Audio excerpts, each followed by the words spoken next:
In 1927, General Billy Mitchell did a tremendous tour of the Pacific Ocean, and he wrote this massive report. And in that report he said that the Japanese will one day bomb Pearl Harbor.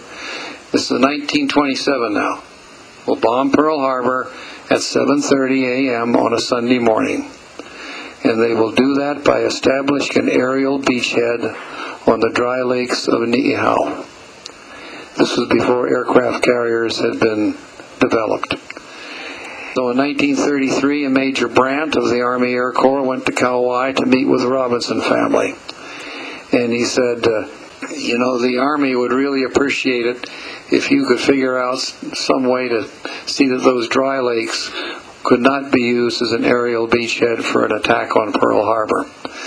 So at their own expense, the Robinson family purchased this plow and started to plow furrows in the dry lakes of Niihau. Well, they were using mules and it wasn't going very well, so again, at their expense, the Robinson family purchased this tractor from the Cleveland Tractor Company in the mid-1930s and put it to work with that plow. And that tractor plowed 4,000 miles of 24-inch deep furrows all over the dry lakes of Niihau. This was done by the Robinson family at their own expense. How many American families have done something like that for their country? Well, I took one look at that tractor and I says, Keith, that tractor absolutely belongs in the new Pacific Aviation Museum at Pearl Harbor. It took a little arm twisting because the Robinsons are a very private family, but with Betty Lou and I went over and had a lot of meetings with Keith on this subject. If you go out to the Pacific Aviation Museum today, as you walk in the main entrance, there's that tractor with a very nice video display giving in detail the story that I basically just got through telling you.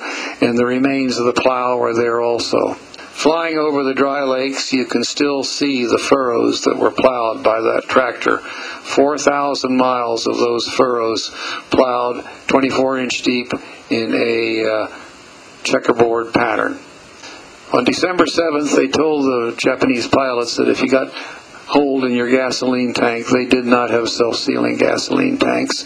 What you were to do is to go over and land on the dry lakes of Niihau, and a Japanese submarine would pick you up. Well, the Japanese Zero had that very problem, so he went over to Niihau and, much to his distress, discovered the dry lakes were all covered with these 24-inch furrows. So he landed in the grass next to the dry lakes, and that was full of rocks, which was rather hard on the Zero. So you'll notice the propeller was probably the landing gear collapsed, and you notice the propeller is pretty badly bent up. The pilot was knocked unconscious, so Ben Cunnahilly and his wife, they went in and disarmed the pilot while he was still unconscious and picked up all his papers and hid them. And when the pilot came to, he was obviously a bit upset, and so he set fire to the Zero. And this is the way it looked probably a couple of weeks after December 7th. When they discovered this had happened, and nobody knew about this for a week or so, the Navy came over and made off with the engine for obvious reasons. They wanted to study it. That is, so the Zero just sort of sat there and became a victim for, people picking up souvenirs.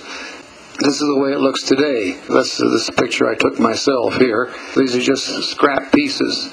And when you go into the Pacific Aviation Museum, they went over there and retrieved all the stuff that was left and assembled it on the ground the way it was found on Niihau. And then right next to it is an identical Japanese Zero that was flying 3 years ago. And so here you can see, with the same paint job, you can see the remains of the Niihau Zero, plus how it looked just before it hit the rocks next to the dry lake on that attempted landing.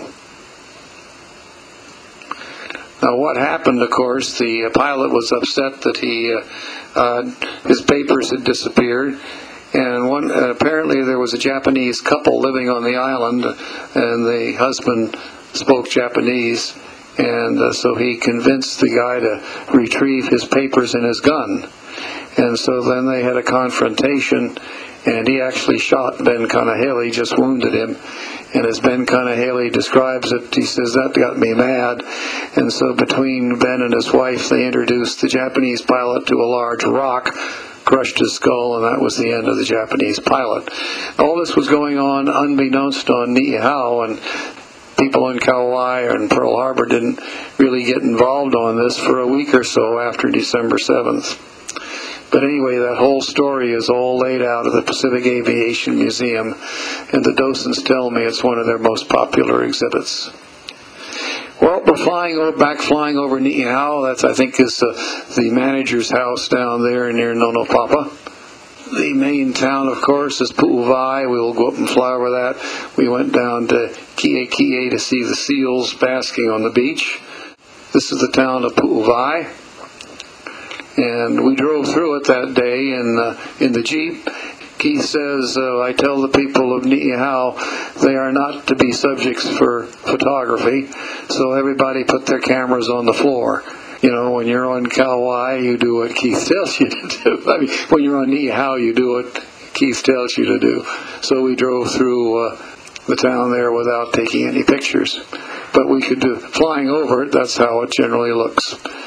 And this is probably the closest thing they'll ever have to a cloverleaf highway on Niihau. There's the main town over there, but some families have developed their homes right here. There's one organization that gets along very well with the Robinson family, and that's the United States Navy. As I'll show you in a minute, they had to have a couple of unmanned radio repeater stations over there. And they wanted to put in a slightly enlarged facility on Niihau. And they had formal hearings to this effect. It would only be manned during certain missions. It would basically be an unmanned facility. And so I actually provided testimony in favor of it at the big public hearing at Waimea on this new Navy proposal for Niihau. For the first time in history, 65 residents of Niihau came over to testify at that hearing. And a lady from that group stood up and gave testimony in English, a very favorable testimony, favorable to the Navy. Another lady stood up and gave similar testimony in Hawaiian. And then the entire group, of 65 people from Niihau, all broke out and sung the Niihau hymn in Hawaiian. And when that was over, the presiding officer called a recess, and all the protesters from Oahu came running up to pound on the table and say the Navy presiding officer should have stopped the singing. There's separation of church and state, and generally made themselves to be appropriately obnoxious, which is the way people who take those positions usually behave. So it didn't surprise me at all. I testified at that hearing. It was a very favorable testimony for the Navy's project, because when these very rare projects occur, it is one of the few times when the residents of Niihau can actually get a temporary job that pays an hourly wage. Well, in recent years, the Robinsons have the present cost of doing business has reached the point where they can no longer operate the Niihau plantation.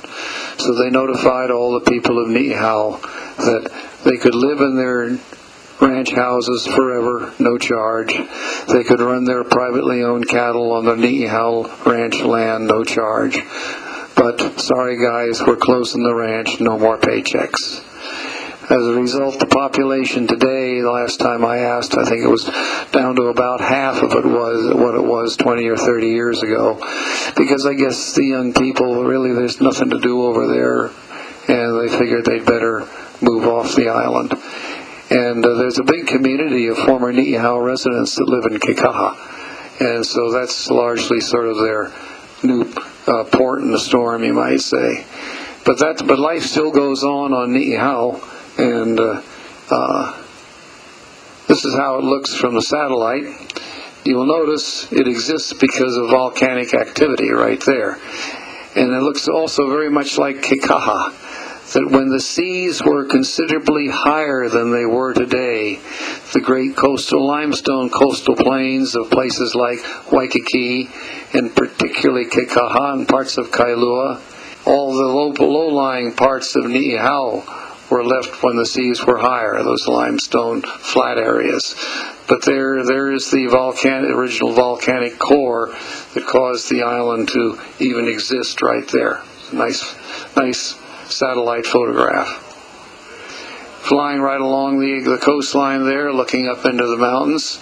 Another helicopter making a run up into the mountains there. Keith Robinson tagging along. He always likes to check things out. Here's one of the Navy facilities. Unmanned radio repeater, part of the Pacific Missile Range, which has got to be one of the most valuable facilities that our nation has in terms of advanced technology. I understand that out of 85 tests, only 2 or 3 of the new Navy destroyer-based anti-satellite missile systems have failed to hit their target. So their batting average apparently is over 90%. And these were developed and calibrated at the Pacific Missile Range, which is, of course, headquartered out at Barking Sands beyond Kikaha and Kauai. And they have facilities like this over on Niihau to support that operation. And that public hearing was to put in this new facility.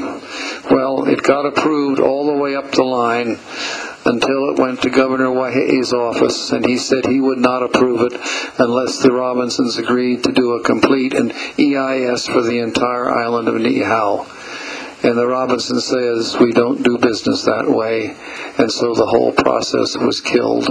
And the people of Niihau were denied an opportunity to earn some real live money from the Navy project by the, shall we say, policies established by the Waihei administration. You will notice there is no fence around this Navy utility facility. Fences aren't needed on Niihau because of the way the people live and conduct their lives on that island. Keith Robinson volunteered to support an operation on Molokai where they were providing a habitats for some extremely endangered goats from some other part of the world. Notice that horn there. I used to know the name of the species, but it escapes me right now. So one day one of the residents of Niihau found one had been shot and killed.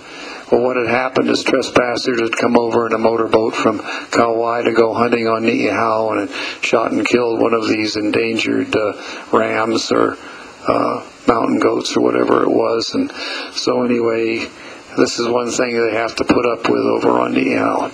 And we're just back up at the Niihau landing now, sort of where we started, standing on the beach directly across from Lehua Rock.